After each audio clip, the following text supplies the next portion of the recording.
Bismillahirrahmanirrahim. Assalamualaikum warahmatullahi wabarakatuh.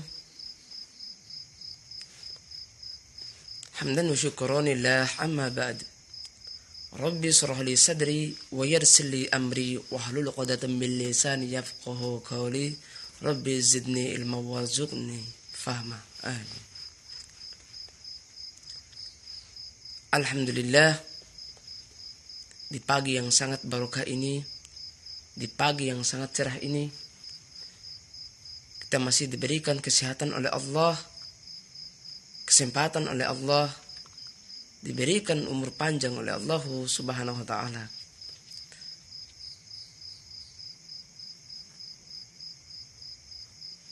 Sesungguhnya orang yang diangkat oleh Allah derajatnya di sisi Allah adalah orang-orang yang pandai bersyukur kepada Allah.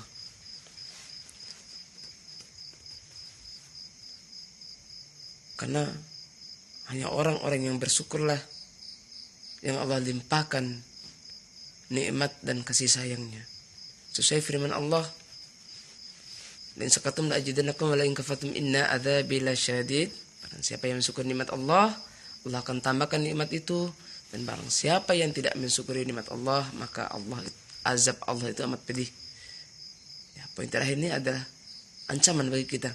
Makanya kita harus mensyukuri apa-apa yang menjadi nikmat yang diberikan oleh Allah Subhanahu wa ta'ala.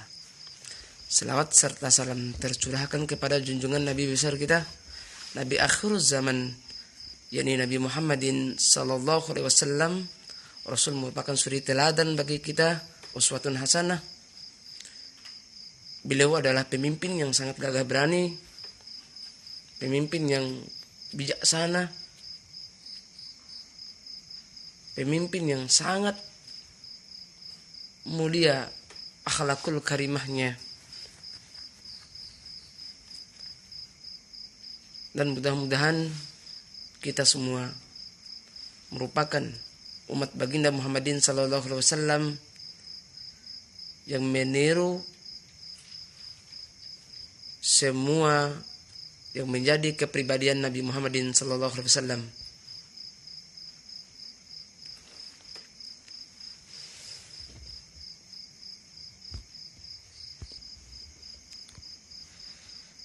Anak-anak sekalian,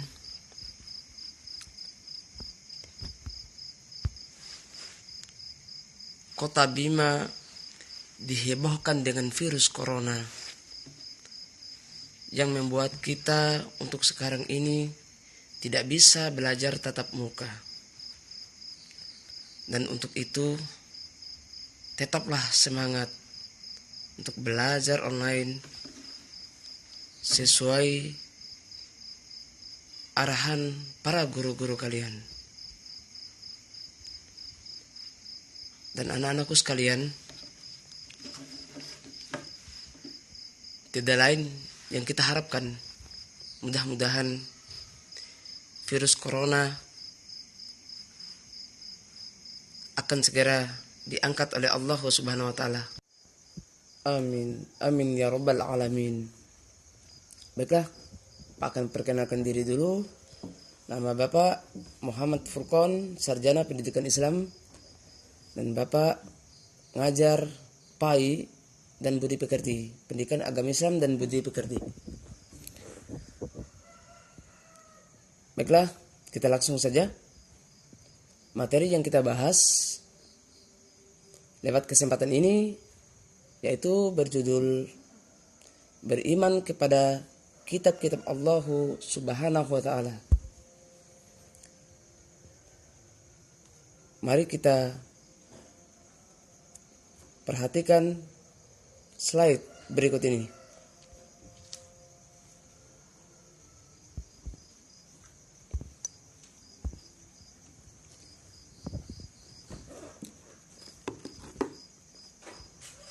Kompetensi dasarnya.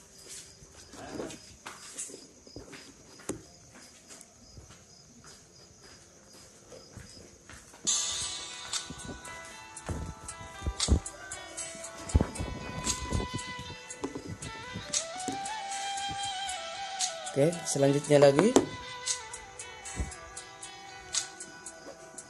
peta konsep iman kepada kitab-kitab Allah Subhanahu wa taala.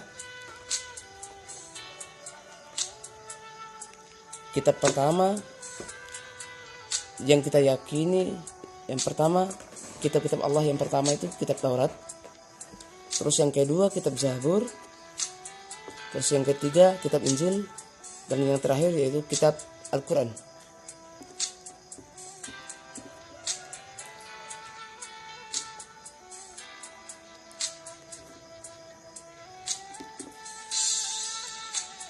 Baiklah, selanjutnya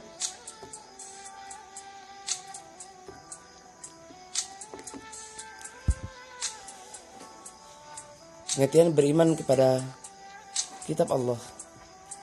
Iman artinya percaya.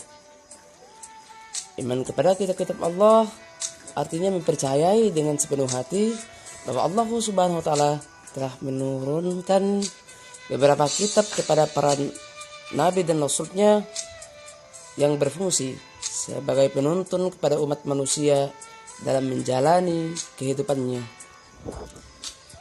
Belum dikatakan seorang mukmin bila dia belum beriman kepada kitab-kitab Allah Subhanahu wa taala. Mari kita perhatikan bunyi ayat Quran surah An-Nisa ayat 136.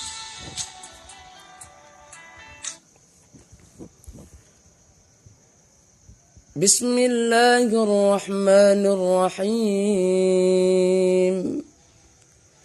Ya ayyuhalladzina aminu billahi wa rasulih wal kitabil ladzi nazzala ala rasulih wal kitabil ladzi anzala min qabl. ومن يكفر بالله وملائكته وكتبه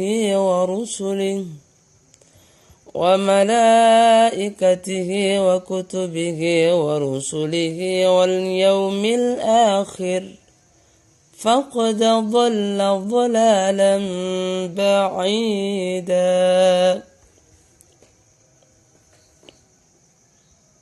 Itu bunyi ayatnya.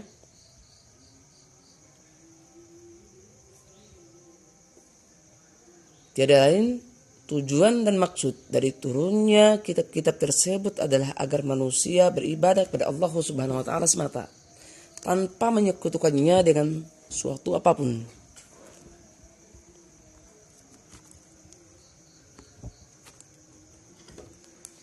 Ya, selanjutnya lagi kandungan kitab-kitab Allah Subhanahu wa taala.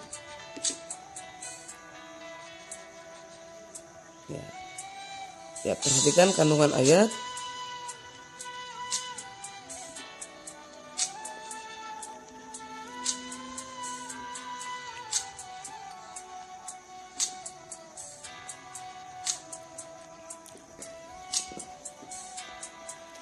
Ya, Pak akan bacakan ayatnya.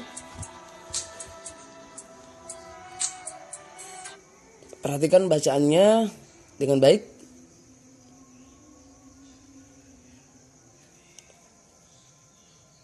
وآتينا موسى الكتاب وجعلناه هدى لبني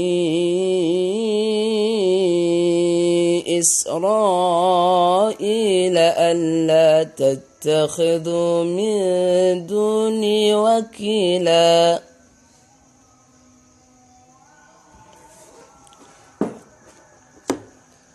Di situ telah digambarkan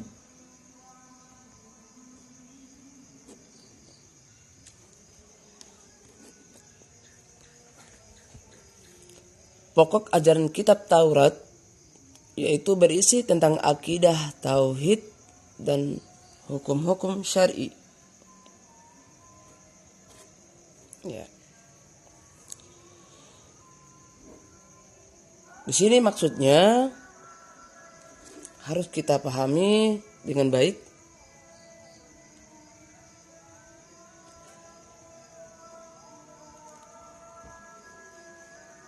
Yang pertama, ini maksudnya ada beberapa poin yang harus kita perhatikan dalam ajaran kitab Taurat yang berisi tentang akidah itu sendiri dan hukum-hukum syar'i. Ya.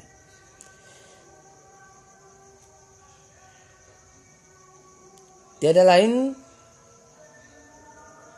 ini dikenal sebagai 10 perintah dan 2 larangan. Di antaranya, jangan ada padamu Tuhan selain Allah. Itu yang pertama, itu maksudnya jangan menyekutukan Tuhan. Ya. Terus yang selanjutnya lagi,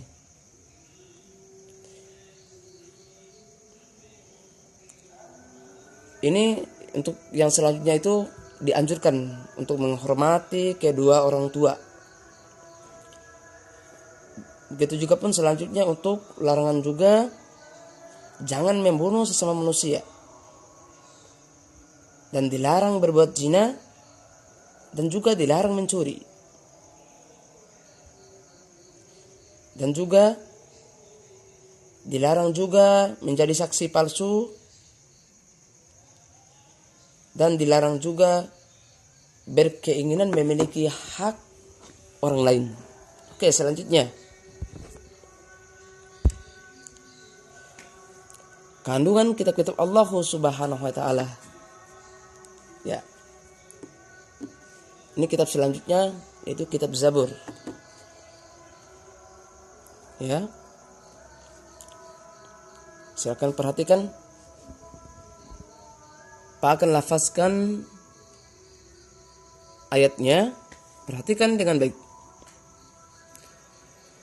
وَرَبُّكَ أَعْلَمُ بِمَنْ فِي السَّمَاوَاتِ وَالْأَرْضِ وَلَقَدْ فَضَّلْنَا بَعْضَ النَّبِيِّينَ عَلَى بَعْضٍ وَآتَيْنَا دَاوُودَ زَبُورًا.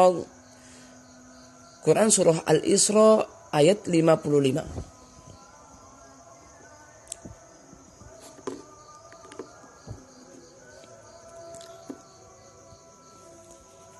Baiklah.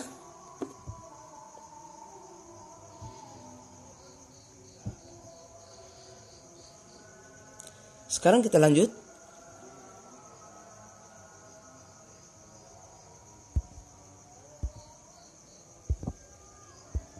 Ya, yang ketiga, kandungan kitab-kitab Allah yang ketiga yaitu kitab Injil.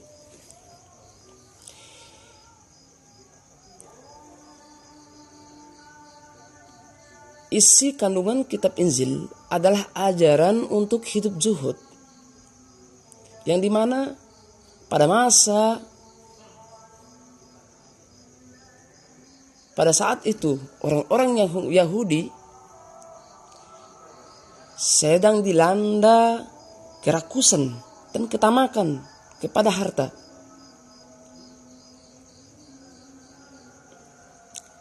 Ini tiada lain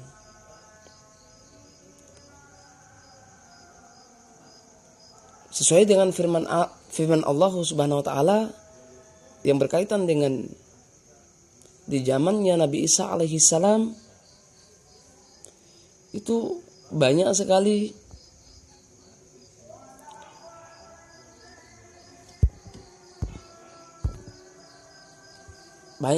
para penguasa di zaman itu yang benar-benar yang tidak pri kemanusiaan, rakus, dan kaum yang lemah lainnya itu ditindas. Benar-benar tidak ada pri kemanusiaan. Baiklah, selanjutnya, kandungan kitab-kitab Allah Subhanahu wa taala. Yang keempat yaitu kitab Al-Quran. Firman Allah Subhanahu wa taala Quran surah Al-Hijr ayat 9 yang berbunyi, Inna nahnu nazzalna adh-dhikra wa inna lahu lahafidhun.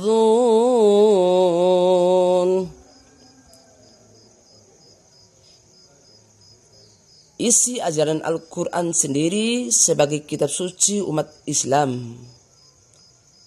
Ada beberapa poin yang harus kita perhatikan. Yang pertama, tauhid. Ini isinya ini. Isi ajaran Al-Quran. Yang kedua, syariah. Terus yang ketiga, akhlak. Terus yang keempat, ibadah. Yang kelima, muamalah. Yang keenam, sejarah. Yang ketujuh, wa'ad dan wa'id. Ini dapat kita pahami di sini. Yang pertama ini tauhid. Ini tauhid ini tentang keimanan kepada yang gaib, kitab Allah, dan yaumul akhir. Ya, kita harus yakini tiada Tuhan selain Allah. Itu harus kita tanamkan keimanan.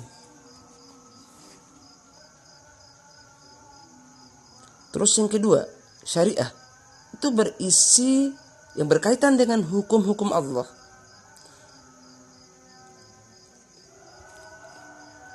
Banyak sekali yang digambarkan dalam Al-Quran itu hukum-hukum Allah sebenarnya. Yang pertama, wa halallahu al-bai'a wa harrama riba. Itu Allah menghalalkan jual beli dan mengharamkan riba. Itu harus diingat. Itu sudah jelas itu. Terus selanjutnya, kita memahami dulu apa itu akhlak. Akhlak di sini maksudnya tentang pedoman berakhlak. Tiada lain akhlak baginda Muhammadin sallallahu alaihi wasallam itu Al-Quran itu sendiri.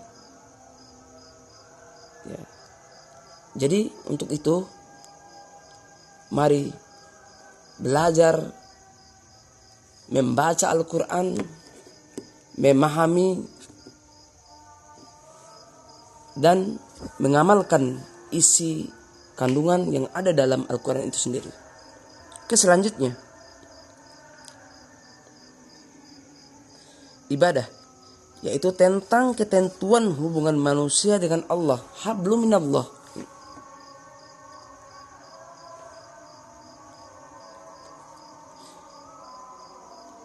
Dapat kita pahami sebenarnya apa-apa sih yang menjadi hubungan manusia dengan Allah.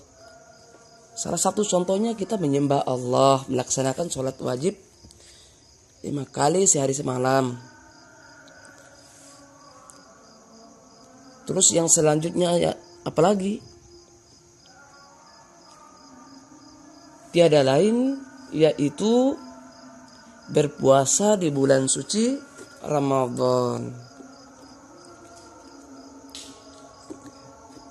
Oke, baiklah selanjutnya muamalah, yaitu tentang ketentuan hubungan dalam kehidupan sosial. Ya. Ini yang berkaitan dengan dagang ya. Begitu juga pun hubungan antara sesama tetangga,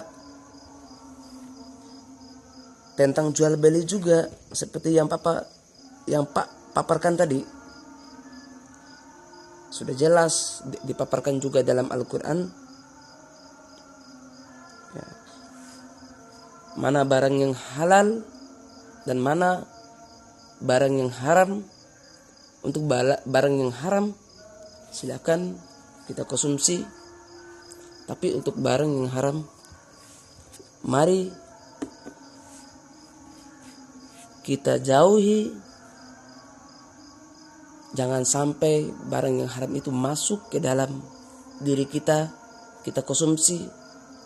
Itu akan mendapat efek negatif yang membuat kita daya tangkap kita akan rusak. Baiklah, untuk yang selanjutnya lagi, sejarah. Sejarah ini berisi tentang kisah-kisah para nabi dan rasul dan umat terdahulu. Ya. Yang selanjutnya wa'ad dan wa'id. Tentu yang ini mungkin agak bingung ya.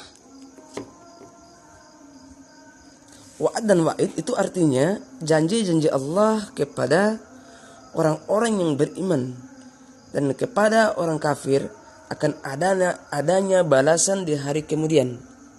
Ya. Kalaupun kita selalu beriman dan bertakwa kepada Allah, insya Allah kita akan mendapatkan jannahnya Allah. Wa tazawwadu fa inna khairaz zadi taqwa. Ingat, sebaik-baik bekal adalah takwa. Jadi tetaplah bertakwa kepada Allah Subhanahu wa taala, menjalankan segala perintahnya dan menjauhi segala larangan Allah Subhanahu wa taala. Selanjutnya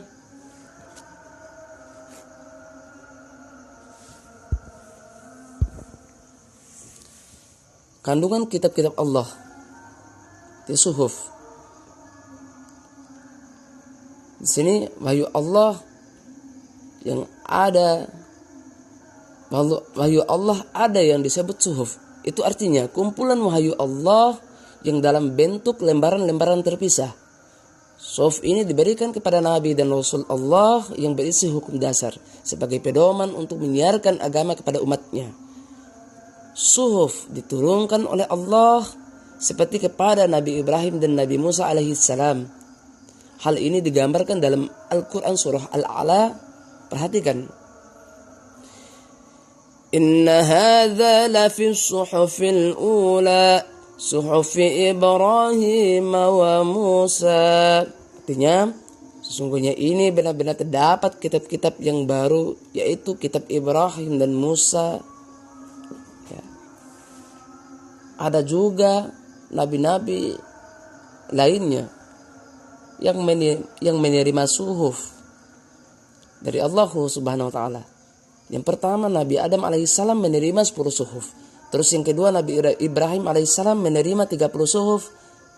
Terus Nabi Syed alaihissalam menerima 50 suhuf. Dan Nabi Musa menerima 10 suhuf sebelum diturunkannya kitab Taurat. Baiklah, selanjutnya cara beriman kepada kitab Allah. Ya, silakan perhatikan.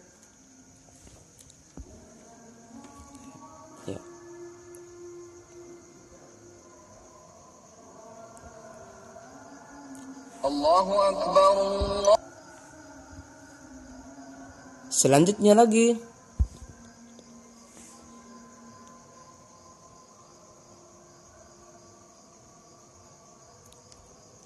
ya, ayatnya di sini sikap perilaku beriman kepada kitab Allah. Nazzala 'alaikal kitaba bil haqqi musaddiqan lima baina yadayhi wa anzala at-taurata wal injil. Itu poin-poinnya. Oke, selanjutnya lagi fungsi beriman kepada kitab-kitab Allah Subhanahu wa taala. Yang pertama, mempunyai iman yang kokoh dan tangguh. Itu fungsinya. Kita harus pahami fungsinya. Oke, yang selanjutnya, berada dalam hidayah dan petunjuk Allah Subhanahu wa taala. Taat beribadah kepada Allah dengan benar, menumbuhkan sifat sabar, syukur dan jauh dari sifat sombong. Bersikap optimis dalam hidup. Oke, selanjutnya, bukti kemujizatan Al-Quran sebagai kalam Allah Subhanahu wa ta'ala.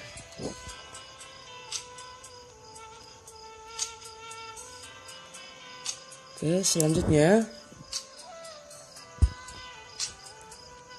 hikmah beriman kepada kitab-kitab Allah Subhanahu wa ta'ala. Ya.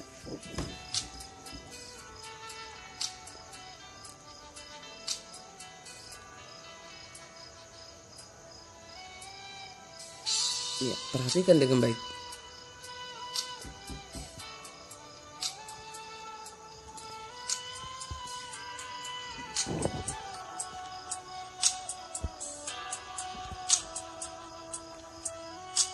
Selanjutnya, ya,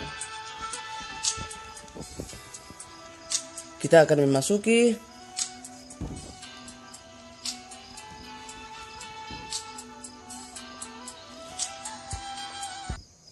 sesi tanya jawab. Itu ada 2 soal yang harus kalian kerjakan. Ya. Setelah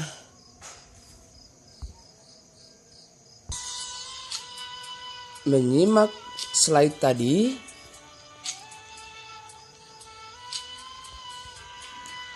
jika ada yang kurang paham menurut kalian semua, silakan ditanyakan langsung lewat WA grup tadi.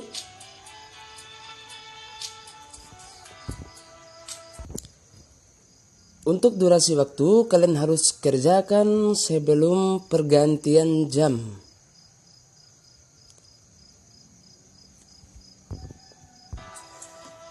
Cara kerjanya, silakan catat. Pakai buku kalian atau buku catatan kalian. Tulis dulu soalnya, terus dijawab.